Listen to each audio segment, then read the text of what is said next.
Todos aquí el pastor Héctor Quiñones en Conexión Espiritual, mirando en el día de hoy la lectura titulada Belsasar y Darío, Daniel capítulo 7, 8 y 9. Señor, eres bueno y maravilloso, no hay otro como tú. Señor, te damos toda la gloria y te damos toda la honra. Tomamos este momento, Señor, meditando en tu palabra, este momento, Padre, reconociendo que tú eres el camino, la verdad y la vida. Reconociendo, Padre, que sin ti, ¿de qué valemos? Que sin ti, ¿qué rumbo importa, Señor? Si eres tú el que lo merece todo. Si eres tú el que verdaderamente merece nuestra devoción, nuestra dedicación, nuestro tiempo diario. Habla, Señor, a cada vida, a cada corazón y que podamos crecer a través de tu palabra. Mientras estudiamos, Señor, sobre la vida de Daniel, cómo lo usaste y los eventos de los que pasaron a su alrededor también, aprendiendo de sus vidas, sabiendo qué debemos de hacer para honrarte y qué no, Señor. Háblanos, mi Cristo, de acuerdo a tu voluntad, en el nombre de Jesús. Amén y amén. Así que, hermanos, la primera mitad del libro de Daniel nos habla, ¿verdad?, de las aventuras personales del profeta, la segunda de sus visiones proféticas y el pueblo de Dios, eh, también un poder político y militar importante entre los gentiles desde los días de Josué.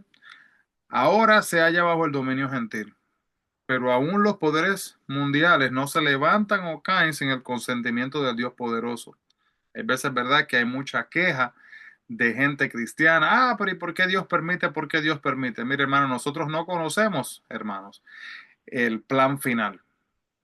No conocemos, ¿verdad? Sino lo que estamos viendo poquito a poquito que se está desglosando frente a nosotros. En una notable colección de visiones proféticas, Daniel presenta el futuro cercano y distante del pueblo escogido de Dios. Un futuro lleno de juicios purificadores, pero también incluye bendiciones. Así, capítulo 7 hasta hasta el capítulo 9. Cronológicamente, ese capítulo se desarrolla antes del capítulo 5. Así que el capítulo 7 cronológicamente es antes del capítulo 5. Belsasar acababa de ocupar un cargo de autoridad en el 553 a.C. y Daniel probablemente estaba cerca de los 70 años. El capítulo 7 comienza la segunda división del libro de Daniel. Los primeros 6 capítulos presentan la historia. Los siguientes 6 son visiones principalmente acerca del futuro. Daniel tuvo una visión de 4 animales y cada uno representaba un imperio mundial. Fue similar al sueño de Nabucodonosor que tuvo en el capítulo 2. El sueño de Nabucodonosor cubrió los aspectos políticos de los imperios. El sueño de Daniel representaba sus aspectos morales, ¿verdad? No enfocándose en el aspecto político. Estas naciones que tendrían sometida a Israel eran malvadas y crueles. Sin embargo, Daniel también vio llegar el futuro reino de Dios y conquistarlas a todas. El león, capítulo 7 del 4 al 8. Hermanos, estas son cosas que honestamente hay que, podría imaginárselas si desea buscarla en la computadora, buscar una imagen para que la pueda ver. El capítulo 7 del 4 al 8, ¿verdad? Usando la imaginación, ¿verdad? Porque no sabemos exactamente cómo fue, pero nos da, aunque sea, una manera más fácil de poder entenderla. El león con alas de águila representaba a Babilonia con sus conquistas rápidas. Se han recuperado de las ruinas de Babilonia estatuas de leones alados. El oso que devoró al león es el imperio medo-persa. Las 3 costillas que estaban en su boca representan la conquista de los 3 enemigos principales. El leopardo es Grecia. Sus alas hablan de la rapidez de la campaña de Alejandro Magno cuando conquistó mucho del mundo civilizado en 4 años, desde el 334 antes de Cristo hasta el 330.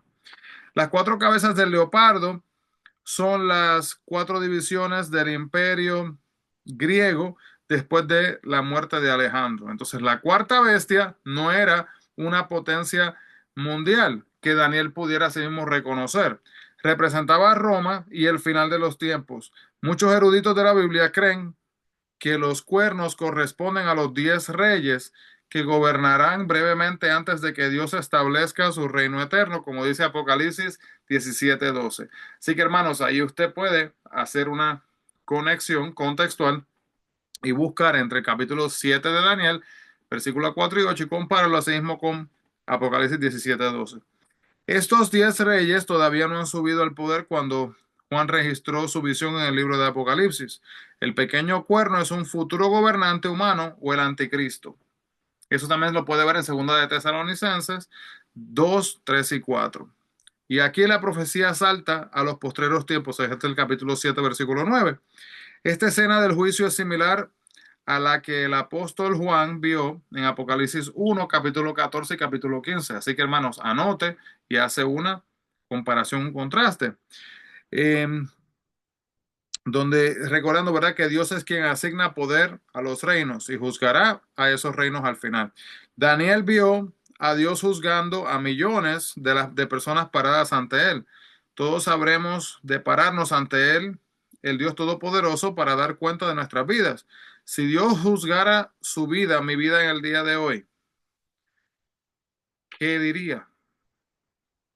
Una pregunta que nos debe de hacer meditar.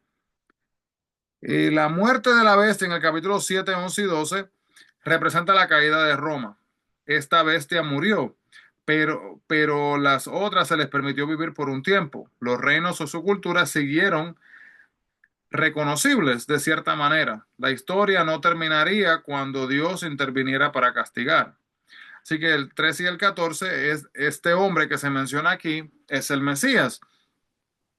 Jesús utilizó este versículo para referirse a sí mismo, como lo dice en Mateo capítulo 24, versículo 64, Lucas 21, 27 y Juan 1, 51. Vamos a leer este versículo 7, 3 y 4, 13 y 14, donde dice, miraba yo en la visión de la noche y aquí con las nubes del cielo venía uno como hijo de hombre, que vino hasta el anciano de días y le hicieron acercarse delante de él y le fue dado dominio, gloria y reino, para que todos los pueblos, naciones y lenguas le sirvieran. Su dominio es dominio eterno, que nunca pasará, y su reino uno que no será destruido. Así que podemos ver entonces esas citas cuando, refiriéndose a Jesús, cuando él las menciona en los evangelios. Entonces, las nubes del cielo presentan como divino al Hijo del Hombre y a través de la Biblia las nubes representan su majestuosa y sobrecogedora presencia. La gloria de Dios apareció también en una nube en Éxodo capítulo 16, 10 y 19, 9 durante la entrega de la ley en Sinaí. Los santos del Altísimo son el verdadero Israel, pueblo regido por el Mesías. Jesucristo entregó a sí mismo el reino al nuevo Israel. Su iglesia compuesta de todos los creyentes fieles. Su venida marcó la llegada del reino de Dios y todos los creyentes con sus ciudadanos. Eso lo puede ver también en el capítulo 7, versículo 22 al 27. Aunque Dios quizás permita que haya un poco de más de persecución, el destino de sus seguidores es poseer el reino y estar con él para siempre, ¿verdad? Los 10 cuernos que son mencionados, o los 10 reyes, se vuelven a mencionar en el capítulo 17 y versículo 12 de Apocalipsis, como mencionamos anteriormente. También había 10 dedos de los pies en la visión de Nabucodonosor, el capítulo 2, 41 y 42 de Daniel. Si bien existen muchas teorías relacionadas con la identidad de estos 10 reyes, en Apocalipsis 17 del 12 al 14, se nos recuerda que estos reyes pelearán contra Cristo, Rey de Reyes al fin. El Señor los derrotará. El otro rey mencionado es el futuro anticristo en Segunda de Tesalonicenses capítulo 2, 3 al 4. A veces que hay preguntas del anticristo, busque hermanos y lee esas citas que da un poquito más de claridad. Si bien el significado exacto de tiempo y medio tiempo es tema de debate, sabemos que Dios le dijo a Daniel que la persecución continuaría solo por un corto tiempo. Dios ha prometido dar su reino, asimismo a los santos. Capítulo 8, como el capítulo 7, este capítulo precede en orden cronológico al capítulo 5. El sueño probablemente ocurrió en 551 a.C., cuando Daniel tenía aproximadamente 70 años. Los capítulos 7 y 8 corresponden al primer y tercer año de Belsasar y cronológicamente van entre los capítulos 4 y 5. El capítulo 9 tuvo lugar aproximadamente por el mismo tiempo que el capítulo 6. Nos da más detalles de los imperios medo-persa y también el del imperio griego. Estos dos imperios mundiales que siguieron inmediatamente después de Babilonia. Susa fue una de las capitales del imperio babilónico en ese tiempo, localizada en lo que es ahora una nación llamada Irán. Fue una ciudad bien desarrollada y el primer código de leyes conocidos como el código de Hammurabi, si había escuchado esto, pues apareció ahí, en ese lugar. Susa fue rival de la misma Babilonia en lo que a refinamiento cultural se refiere. Los dos cuernos eran de los reyes asimismo meda-persas y el cuerno más largo representaba el creciente dominio persa en el imperio medo-persa. El capítulo 8, versículos 5 al 7, cuando se menciona el macho cabrío, representaba a Grecia y su cuerno largo, a Alejandro Magno. Esto es una predicción sorprendente debido a que Grecia no era considerada como una potencia mundial cuando se dio esta profecía. Alejandro Magno conquistó al mundo con gran velocidad y estrategia militar, simbolizando el movimiento rápido de un macho cabrío. La ruptura de los cuernos del carnero simbolizaba a Alejandro, que habría de partir ambas partes del imperio medo-persa. Alejandro Magno murió a los 30 años en la cima de su poder. Su reino se dividió en 4 partes bajo el gobierno de 4 generales: Ptolomeo I de Egipto y Palestina, Seleuco de Babilonia y Siria, Antígono de Asia Menor y Antípater de Macedonia y Grecia. Antíoco IV Epifanes, el cuerno pequeño, atacó a Israel, la tierra gloriosa, en el segundo siglo antes de Cristo, y fue el 8º soberano del imperio de los Seleucidas, Babilonia y Siria. Quitó al sumo sacerdote, saqueó el templo y reemplazó la adoración a Dios con una adoración griega. Un cumplimiento posterior de esta profecía ocurrirá en el futuro con la llegada del anticristo. El capítulo 8, 17, 19, 23 y 11, 36 nos muestra esto, también en Tesalonicenses 2, 4. Hermanos, mientras continúo compartiendo toda esta información, yo sé que uno quizás puede decir, pero ¿y por qué todos estos años? ¿Por qué toda esta información?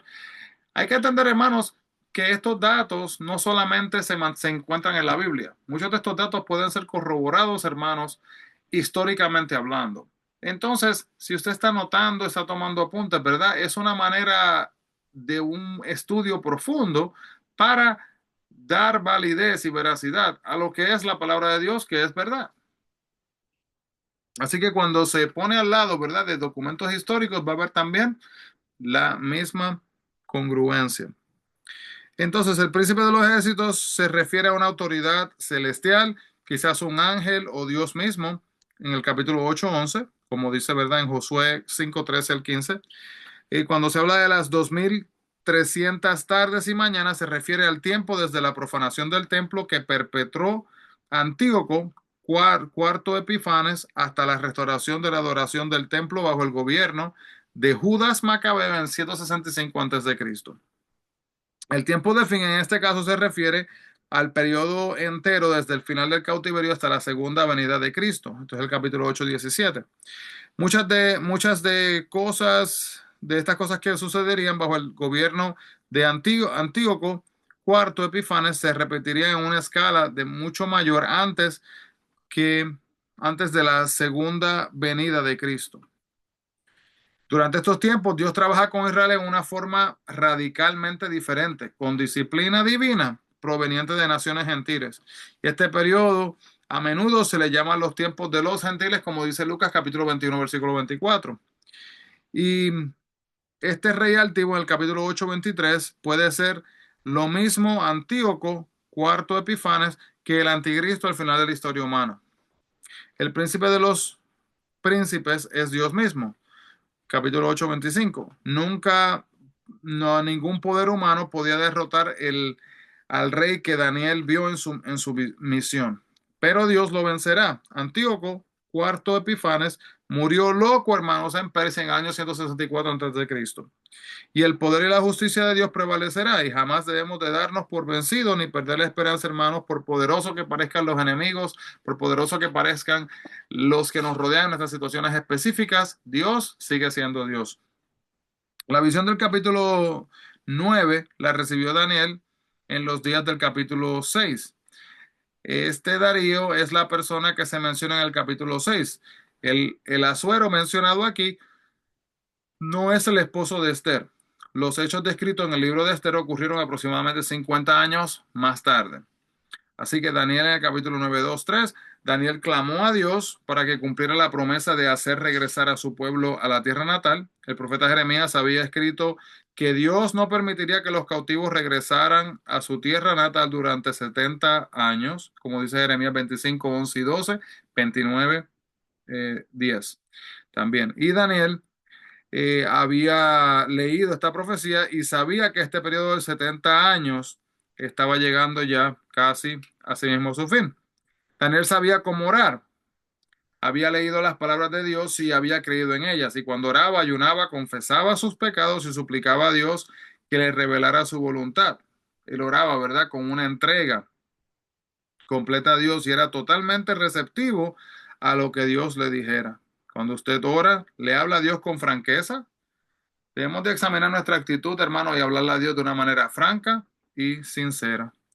Los judíos cautivos se habían rebelado contra Dios. Sus pecados los habían llevado al destierro.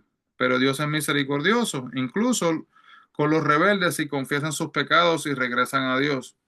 No permita que la desobediencia pasada, hermanos, impida regresar a Dios. Él lo está esperando, ¿verdad? Con los brazos abiertos.